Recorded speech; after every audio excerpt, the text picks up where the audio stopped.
Hey guys, Pro1701 here, and today we are going to be ranking Season 8 of Classic Doctor Who. This bad boy right here.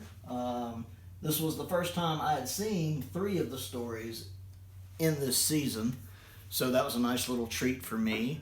So we're going to start at the bottom at number 5, and I have the Demons placed there. I know this one is well regarded, but I have a lot of issues with it, as I mentioned in my 20-minute review of it.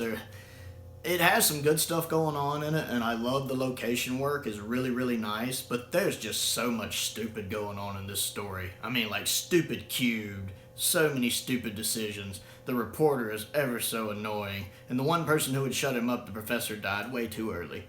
Thank goodness the reporter didn't stay long. And plus, I wanted to strangle Jo at one point when she runs out of hiding to save a bird. And the fact that the main villain, Osriel or whatever his name is, when he shows up, is very obviously the same guy who voices Omega. I can't get that out of my head. When I hear his voice, I just think it's Omega, and it takes me out of the story. So like I said, I had issues with it. I definitely think it's overrated, and I don't really care for it as much as most people seem to.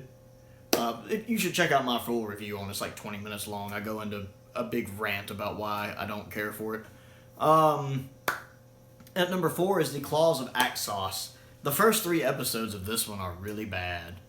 I could not engage with this story. This was my first time seeing this story, and I just could not connect with it. What saves it and puts it above the Demons for me is episode 4.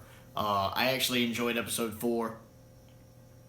Everything really picked up and kicked into a high gear. Everything kind of made sense. I like seeing the Doctor and the Master excuse me, having to work together, and the Doctor's trick about putting them in a time loop is really, really neat, I think. Episode 4 is really nice. It's just, episode 3 just kind of runs too slow, although I do like the one agent who's trying to track down the Master. I forget his name. I actually do like him a lot in the story. I would have liked to have seen another story with him in it. Also, the Master in this one is not as good as he was in the first 2 stories, because this was the 3rd story, and he's 3 steps ahead of everybody in the first 2, and here he's kind of frantic, having to play catch up, trying to free himself because he's been captured.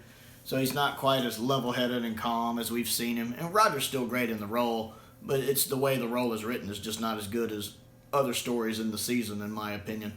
So yeah, I found The Claws of Axos very disappointing. Episode 4 does kind of save it, though. Next on the list is Colony in Space, and we're actually getting into the ones I really like, because I actually really enjoy Colony in Space. I think it's underrated. I like Colony in Space a lot more than I like the Demons. And Colony in Space I have actually seen before. It's the only one I own on DVD. First of all, the restoration done for this Blu-ray set is phenomenal. Looks way better than the 2011 restoration. I was quite pleased with how it looked. I actually enjoy the story. It's a great 6-parter. Fills out its 6 parts really well. I like the cast. I like the human settlers. You really get to kind of know them, see them tick, especially their leader Ash. While the same thing on the villain side of the people who are trying to do the mining rights. You know, the one guy who feels bad about what they're doing, he gets fleshed out a bit. You know, the captain's very much a prick, but you kind of... I like him. The guy playing him, I think, does a good job. I do really wish that the kind of second-in-command one, that's kind of the one that does all the killing. I know originally they'd wanted a woman cast in that role, and that idea got nixed from higher up because of the time. I really do wish they had managed to cast a woman in that. I think that would have fit perfectly. But the guy they did cast does a fantastic job. You can tell he's a bit of a sadistic little prick. I think the machine with the claws is kind of silly, but again, it's 1971. I'm willing to let that go. I like the fact that a lot of the stuff that's central to the story doesn't show up until episode 4. Like the first 3 episodes, the first half of the story is really just kind of the miners versus the settlers with the Doctor in the middle. But the last half of the story is when we have the Master show up. It's when they find the Forbidden City, when we meet all the creatures inside the city. So it's really nice that half the story is this, and the other half, while still dealing with this, is also dealing with all this other stuff. I think it's paced very well and directed very, very well. Just barely edging it out at number 2, I really had to think about these, is Terror of the Autons. which I'd also seen before, but it had been a long time. Again, the restoration here is really, really good. The episode looks really nice. I do like the new improved effects. They are very minimalist. It's more cleaning up stuff in the background than actually doing things to pop out at you.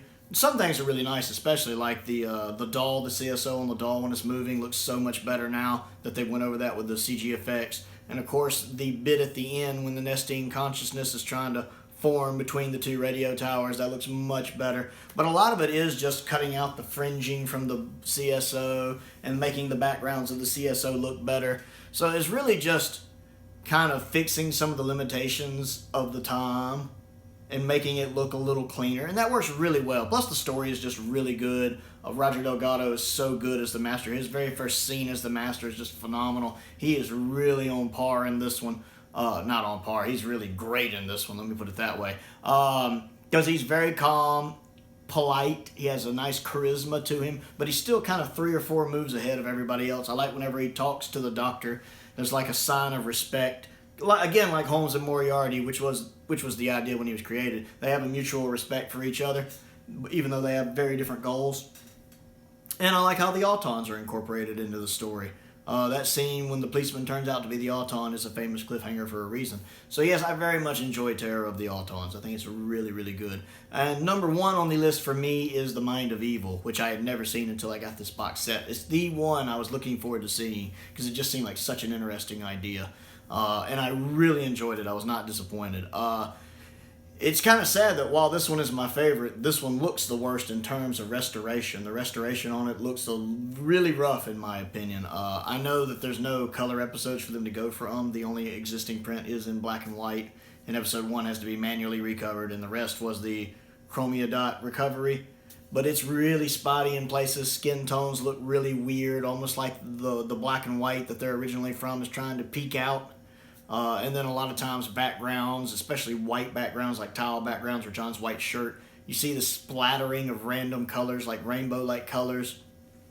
The scene when the Brigadier's outside fighting and you see the sky and he shoots the guy off the wall, it looks really, really rough. So it's a shame that the restoration isn't better, but I get that that's probably the best they can do, and I'm grateful that we have it in color at all considering. But story-wise, it's phenomenal. I like the bits about the machine and how the machine kills people by basically scaring them to death by making their fears become real. That effect shot when John looks like he's being consumed by fire a couple times is really well done. Looks really good. And I love the reference to Inferno because I love Inferno. So the fact that we see he's still kind of mentally dealing with the stuff that happened in Inferno, how unhappy he is he couldn't save that other Earth. I like the fact that that's referenced here. That's really, really nice. I like that. John is good in this. Roger, again, is really strong in this one. Again, he's 3 moves ahead of everybody else. He's being calm. He's being methodical. I really like him here. The Brigadier and Joe are great here. I really like The Mind of Evil. I'm going to have to go back and watch it again sometime soon. Really good story. So that is my ranking list for Season 8. Do you agree? Do you disagree? What is your ranking list? I'd like to hear what you think. What are your thoughts on the demons, or the daemons, however you prefer to call it? Do you have any you just vastly disagree with that I've done, or do you have some that you completely disagree with that I've done? Anyway, comment down below. I always enjoy interacting with you guys and hearing what you have to say. Other things to do, click the like button, click the subscribe button, click that bell for notifications. I've started a Patreon page if you would like to contribute to that and help me out. But most importantly, stay safe out there, and thank you for watching.